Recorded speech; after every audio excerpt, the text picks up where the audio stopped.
Assalamualaikum warahmatullahi wabarakatuh. Waalaikumsalam warahmatullahi wabarakatuh. Kembali lagi bersama kami di podcast Obrolan horor.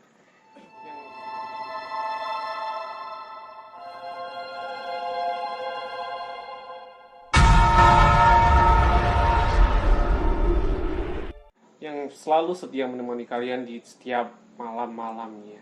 Yoi. Di setiap waktu-waktu yang suwung, ya kan? Kami selalu setia menemani kalian. Kalau tidak berani, tonton di siang hari. Kalau masih nggak berani, tonton bersama teman-teman kalian.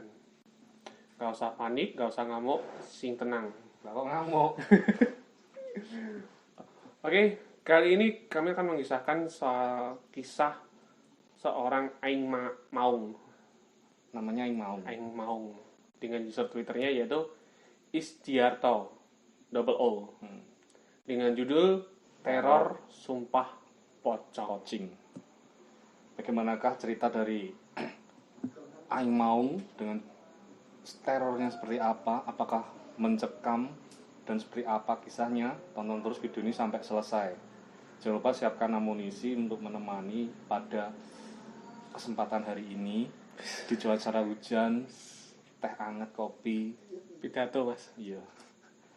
Langsung aja siapkan headset untuk agar horornya lebih terasa. Oh iya banget. Langsung aja kita nyalakan overnya. Sekitar tahun 2008-an, kalau kalian ingat, dulu banyak acara TV yang memparodikan segala macam bentuk sumpah hadapan. Sumpah serapah. Misalnya ada FTV yang pemerannya lagi berbohong.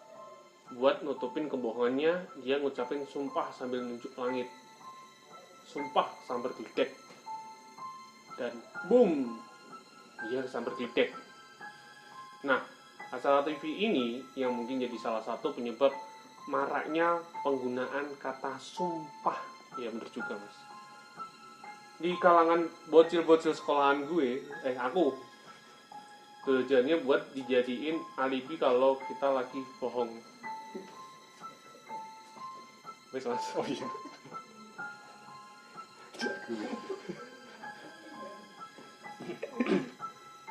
Jadi ceritanya dimulai pas aku kebagian tugas piket pagi. Aku dan 2 teman lainnya kebagian buat nyapu kelas. Gak tahu kenapa kalau ngerjain tugas ini bawaannya males banget. Ya masuk akal sih. Soalnya tugas yang lainnya cuma bersihin meja, buang sampah, ngapus papan tulis. Bagian terbaik dari nyapu kelas adalah kalau udah nemuin barang-barang yang gak sengaja jatuh atau ketinggalan. Kalau barang-barang itu ditemuin anggota piket, auto berpindah ke pemilikan. Buat mencegah hal kayak gini, anak-anak di kelas, terutama ciwi-ciwi, biasanya ngasih penanda di bagian tertentu barang mereka. Biasa pakai tip X, ditempelin kertas dan di cutter, macam-macam lah. Kebetulan pagi itu aku nemuin sebuah pulpen. Sayangnya ada penanda di ujungnya. Biasanya kalau ada penandanya, anggota piket langsung tanya ke seisi kelas buat nemuin pemiliknya. Tapi karena aku tipe anak pemalu, jadi aku langsung kantongin aja itu pulpen. Sembari ngantongin pulpen, aku ngelanjutin kegiatan nyapu kelas. Yang nggak tahu aku sadari, seorang bocah menaruh rasa curiga ke barang yang aku kantongi. Bocah itu sebut aja si A.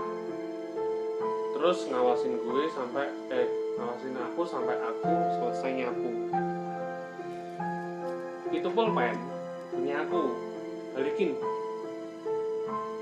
kata si A yang tiba-tiba ada di depan aku. Mungkin dia udah yakin karena memperhatikan tanda di pulpen itu terus-terusan. Si A yang tiba-tiba berdiri di depan mulai menarik perhatian anak-anak lainnya. Si A adalah tipe anak yang mudah tersulut emosinya, dengan hal-hal kecil, biar dapetin pulpen dia lagi. Dia Dia bikin heboh satu kelas sambil teriak-teriak kalau aku ngambil pulpen dia. Aku yang masih bocah gak terima dong digituin. Jadi aku kekeh kalau itu punyaku. Lagi pula semua orang bisa kali nandain pulpen pakai titik E. Karena udah capek buat debat sama aku, si A memutuskan untuk nguji nyali aku. Dia nantangin buat ngelakuin sebuah sumpah yang kalau aku nggak jujur akan menghadirkan bala bagi aku, yaitu sumpah pocong. Ngeri pasti gitu. Tapi karena terlanjur ngotot kalau pulpen itu milikku, daripada malu aku memilih mengikat deal dengan si A. Kalau pulpen itu punyaku, kamu ketemu pocong. Oke. Tangan kami sudah berjabatan. Nggak ada jalan lagi buat aku ngakuinya. Lagi pula sering juga melakukan sumpah itu. Hanya saja mungkin masih sangat beruntung nggak pernah mengalami konsekuensinya. Atau paling tidak nggak pernah sadar kalau aku sudah menerima konsekuensinya itu. Malam harinya aku udah sama sekali lupa dengan kejadian tadi pagi. Seperti malam-malam sebelumnya, aku ikuti kelas belajar di rumah tetangga. Dia guru dari SD lain, kebetulan aja ngadain kelas belajar. Jadi aku ikutan.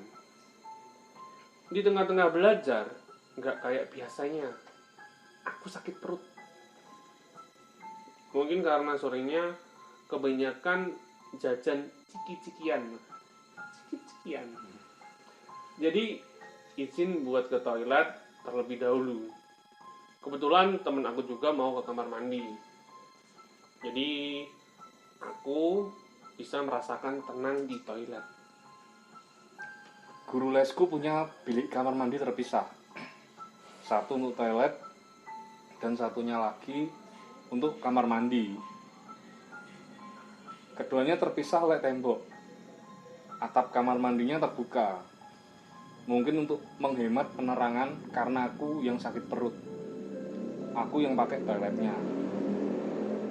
Semua berjalan normal. Aku yang masih buang air ngobrol hahihi dengan temanku yang ada di bilik sebelah. Semua mulai berasa gak nyaman saat temanku memutuskan buat balik duluan. Karena aku masih lama. Aku terpaksa mengiyakan karena gak enak hati buat bilang tungguin dulu. Semenjak temanku pergi, perasaan nyaman mulai menyelimuti toilet. Jujur, aku bukan tipe orang yang peka terhadap kehadiran makhluk halus. Tapi kali ini aku merasakan sensasi ngeri yang susah aku jelaskan penyebabnya. Jadi berusaha buat menenangkan diri. Wajar aja kalau sedikit takut. Pencahayaan di kamar mandinya sangat minim. Belum lagi suasananya benar-benar sepi. Habis ini juga beres. Nunggu pikir aku saat sebelum lampu mulai berkedip-kedip beberapa kali. Sial. Makin seram dong suasananya. Mulai ketakutan masih mencoba untuk positive thinking. Mungkin temen aku tadi mainin saklar lampu buat nakut-nakutin aku. Berhenti dong. Ngapain kamu mainin lampu? Teriak aku dengan ada sedikit ketawa, mencoba menenangkan diri. Bukannya dapat jawaban, lampu kamar mandi malah dimatiin. Aku yang marah karena merasa dijahili. Akhirnya teriak-teriak sambil cebok karena udah ketakutan. Apaan sih, nggak lucu ya? Awas nanti kepulangnya. Teriak aku. Tapi lampu tidak berkunjung nyala. Dengan suasana payah, aku mencari celana. Lah, Aku yang udah kesel sembari mengenakan celana mencoba membuka toilet. Jegrek. Jegrek. Pintunya macet. Gerak. Aku mulai panik. Lampu kembali berkedip berulang-ulang. Suasana menjadi begitu mencekam. tolong jadi bener efeknya. Aku merasakan sakit kepala dan tengkuk yang sedikit berat. Aku masih mengira kalau temen aku mengganjal gagang pintu dengan sesuatu sehingga tidak bisa terbuka, dan sedang menahan tawa sambil memainkan saklar lampu. Atau mungkin itu yang sedang aku harapkan saat itu.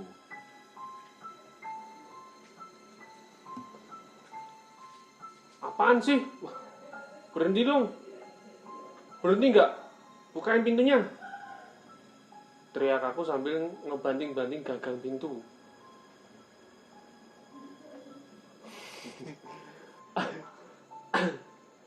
Ada apa?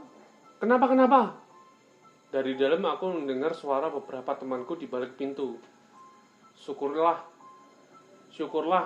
aku dikerjain. Bukain nggak pintunya? Teriak aku. Emang pintunya kenapa? Saut salah satu temen dariku. Apaan sih? Nggak bisa ku buka pintunya. Oh, coba kamu dorong dari dalam. Kita tarik dari luar, jawab temanku. Aku sedikit bingung mendengarnya. Mereka kan tinggal mengambil penjanggal gagang pintunya. Lagian ngapain sih masih mainan lampu sih? Ya udah, aku dorong ya. 1, 2, boom, terbuka. Yes.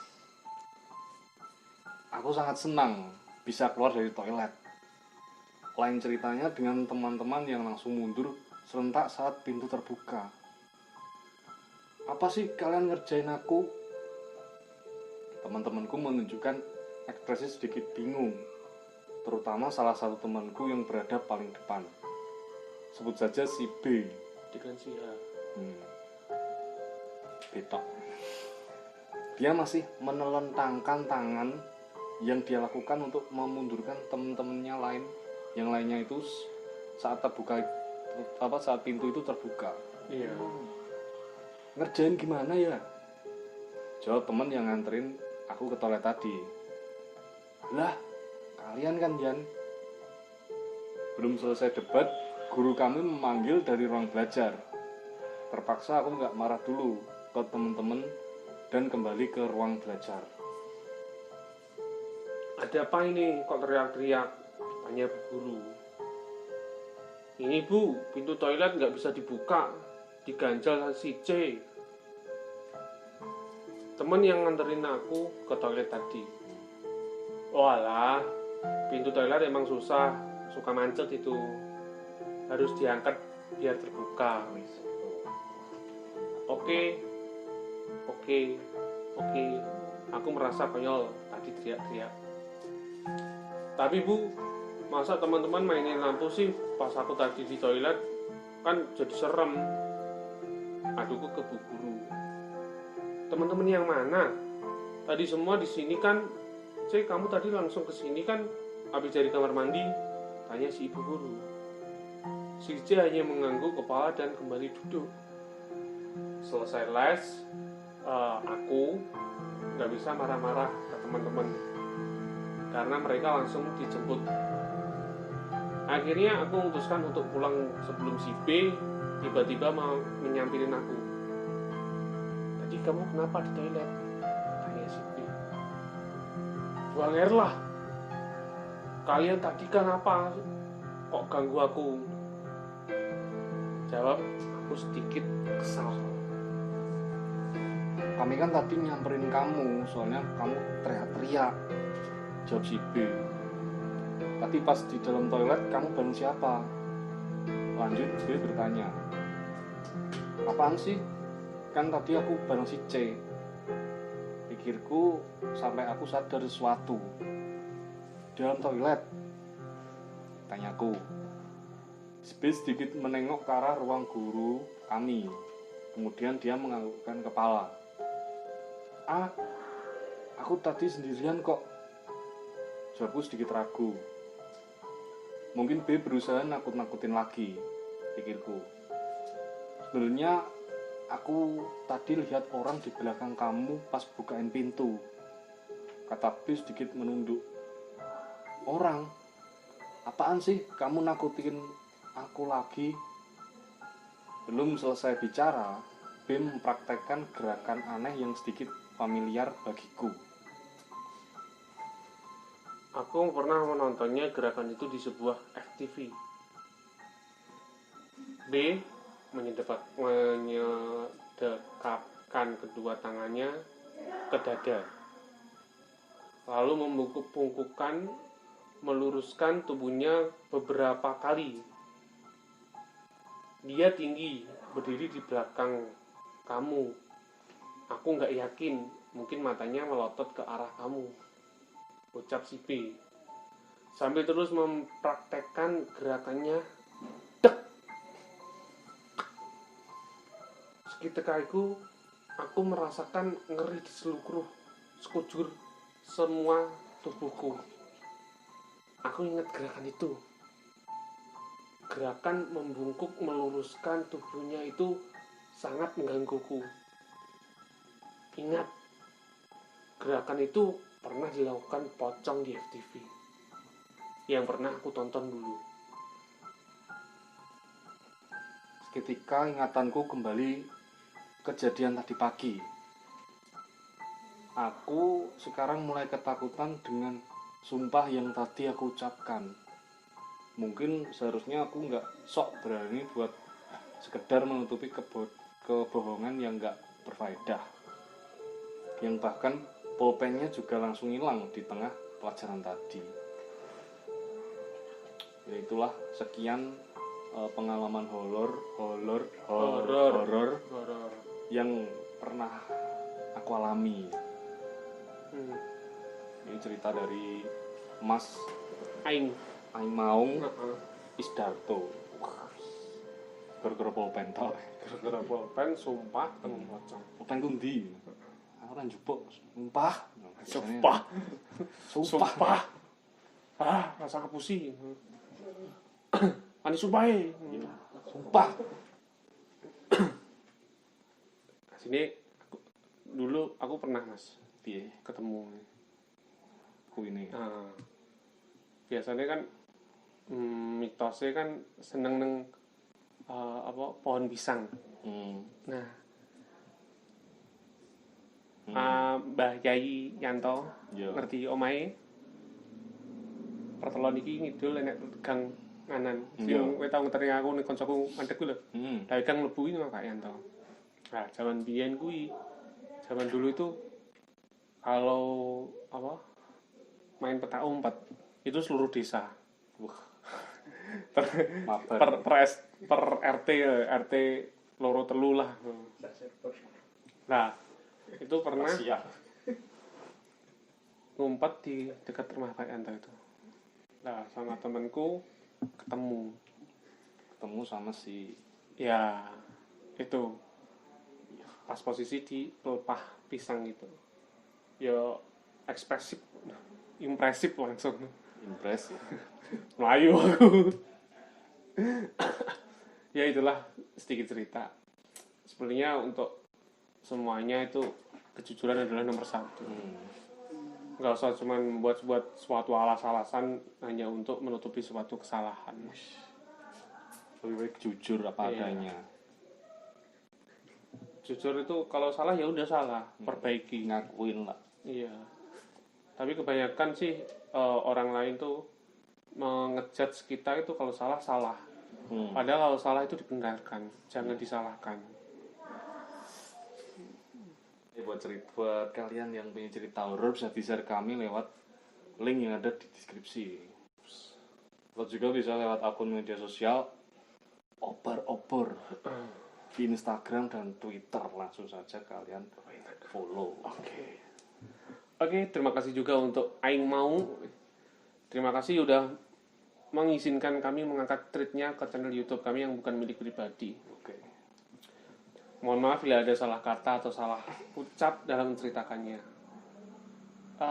Terima kasih juga untuk para batur, sahabat. Lali ya aku. Batur apa mas? Sahabat obor. Mohon maaf bila ada salah katanya. Kami juga mohon maaf lah. Terima kasih, jangan lupa gak usah. Wes. Cukup sekian. Wassalamualaikum warahmatullahi wabarakatuh.